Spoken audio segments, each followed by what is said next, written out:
আদালত দিয়েছে, আমি যা শুনেছি আদালত তো ক্লিয়ার বলেছে, লাইভ ভিউতে সবাই দেখেছেন যে রাজনৈতিক লোকেদের কথা ধর্তব্যের মধ্যে না আনতে বলেছে আদালত। তার মানে পশ্চিমবাংলার রাজনৈতিক নেতৃত্ব কর্তৃত্ব যারা ফলান তাদের বিশ্বাসযোগ্যতাটা নেই, এটা সংবিধানের অন্যতম প্রধান স্তম্ভ জুডিশিয়ারি বলছে। পশ্চিমবাংলার প্রশাসনিক কর্তৃ যিনি রাজনৈতিক নেতৃত্ব, তার বক্তব্যকে আদালত ধর্তব্যের মধ্যে আনতে নারাজ। বলছে দুই বিধায়ক জিতে বসে আছেন, কিন্তু শপথ বাক্য পাঠ করাতে পারছেন না, রাজ্যপাল আসছেন না বিধানসভায়। কেন রাজ্যপাল আসছেন না? আর এরা রাজ্যপাল যা করছেন তার ক্ষমতা এবং সংবিধানের মধ্যে থেকে করছেন। ইনাদের এত ইগো কেন? রাজভবনে যেতে এদের এত আপত্তি কেন? বরঞ্চ তো খুশিতে নাচতে নাচতে গিয়ে শপথ বাক্য পাঠ করে আসা উচিত। আমরা তো এমএলএ হয়েছি, আমাদের প্রোটেম স্পিকার সুব্রত মুখার্জির কাছে গিয়ে 21 সালে আমাদের শপথ নিতে হয়েছে। আমাদের রাজ্যপাল ডাকলে তো আমরা আগে ছুটে গিয়ে রাজভবন থেকে নিতাম। বলছে ভয় পাচ্ছে রাজভবনে যেতে, বিধায়করা রাজভবনে যেতে ভয় পাচ্ছে, মেয়েরা যেতে ভয় পাচ্ছে। তাহলে মুখ্যমন্ত্রী কেন রাজ্যপালের অ্যাপয়েন্টমেন্ট যিনি করেন রাষ্ট্রপতি মহোদয়ের কাছে এই রাজ্যপালকে প্রত্যাহার করার জন্য লিখছেন না? তারা মুখ্যমন্ত্রী কেন তিনি দেশের প্রধানমন্ত্রীকে লিখছেন না যে পশ্চিমবঙ্গের রাজ্যপালকে অবিলম্বে প্রত্যাহার করা উচিত? তার রাজভবনে যেতে ভয় পাচ্ছে। অন্যরা তো ভয় পায় না, তৃণমূলের এত ভয় কেন? আমাদের তো ঢুকতে গিয়ে আটকে দিয়েছিল। আমরা তো রাজভবনে যেতে চাই সংবিধানের প্রধানের কাছে, বেআইনিভাবে আটকে ছিল। পরে হাইকোর্ট থেকে দুগালে দুটো থাপ্পড় খেয়ে বাধ্য হয়েছে দরজা খুলে দিতে।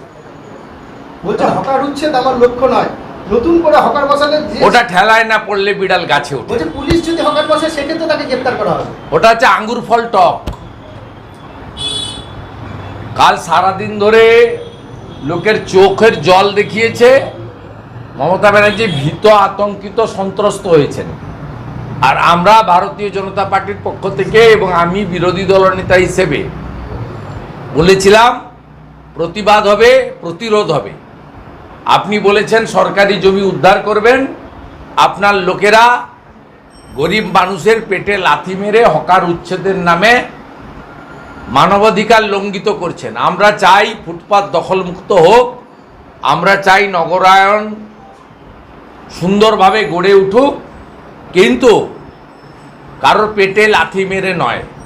আপনি এসওপি তৈরি করুন, আপনি যথোপযুক্ত সময় দিন, আপনি বিকল্প ব্যবস্থা করুন। আপনি বারে বারে বলেন যে আমি 1.5 কোটি চাকরি দিয়েছি, তালিকা চাইলে দিতে পারেন না। আপনি 200% কাজ করেছেন, ভর্তি কাজ করেছেন বলেন আমার সময়। তা আপনি সব হকারকে একটা করে চাকরি দিয়ে দেন, তারপরে তুলে দেন না। আমরা তো হকার জবরদখলের কথা বলছি না।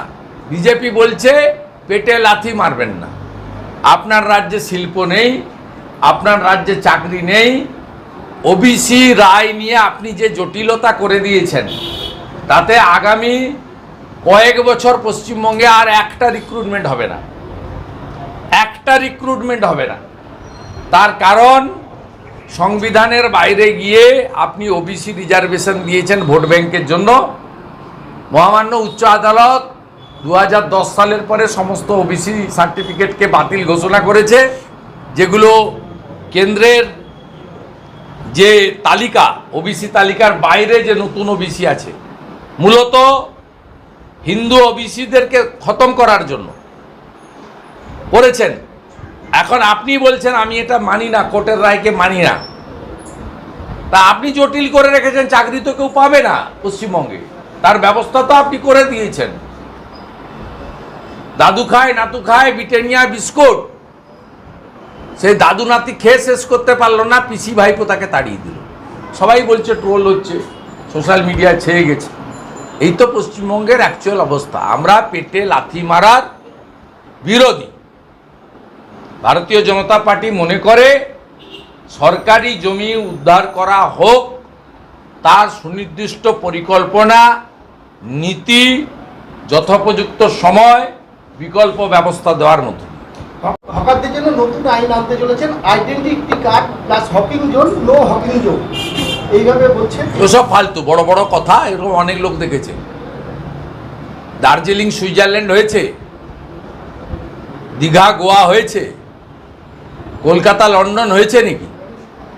তো 11 সাল থেকে শুনে আসছি, আমরা কলিগ ছিলাম, আমাদের বসিয়ে বসিয়ে বলতেন।